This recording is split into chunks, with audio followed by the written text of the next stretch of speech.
Long COVID is a term to describe the prolonged effects of COVID 19 weeks or months beyond the initial illness. Persons who have been infected with COVID 19 and experience symptoms 12 weeks or more after are diagnosed with long COVID. Patients with long COVID develop heart conditions, respiratory, and kidney diseases. In Guyana, they are treated at various clinics, but those who require physical therapy are treated at the physiotherapy clinic at the Georgetown Public Hospital. So the thing about long COVID is that it doesn't affect one particular system. It can affect multiple systems, and you do not know which system you are going to be affected with.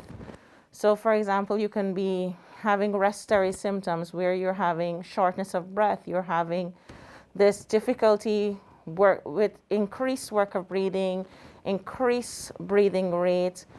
You're having chest pains, for example, for the cardiovascular system. According to Dr. Bovell, most of the long COVID patients are those who were critically ill and were in the intensive care unit, but they are varying persons and varying levels that can be affected. They are, however, we're finding that there are some young persons that might not have even required hospitalization, but they're still having this prolonged dry cough, or they're still having this difficulty of being able to perform because they're permanently tired or they're permanently fatigued, or they're not thinking as usual. It's not coming to them as quickly. They're not remembering things as normal.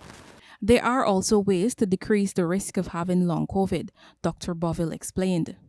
First of all, don't get COVID. Let's start there. You can't have long COVID if you don't get COVID. So how do we reduce our risk of having COVID?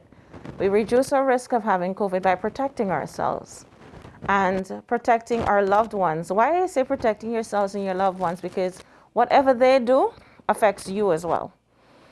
So you ensure that everybody understands that they have to wear their masks, they have to sanitize their hands, they have to wash their hands. They have to do every measure that will avoid them being affected. 70-year-old Yulita Ramasindo tested positive for COVID 19 in January this year and now suffers from long COVID. Now, every Monday, she has to do therapy in order for her to live a normal life.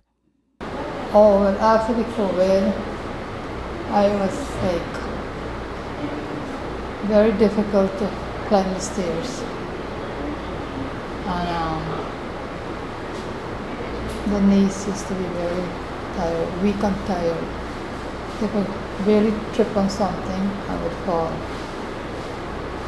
And I used to still feel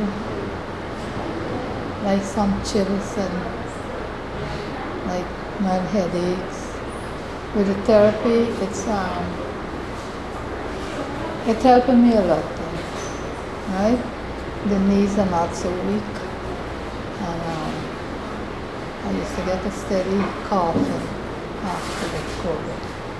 Well, kind of like, to me now, like it easing up then. It's not like before. Meanwhile, research is ongoing into how best to define long COVID, what its symptoms are, and how to treat it. But Dr. Bovell related that those who have been fully vaccinated and boosted have a reduced risk of having long COVID. Reporting for the newsroom, I am Esanelo Patwo.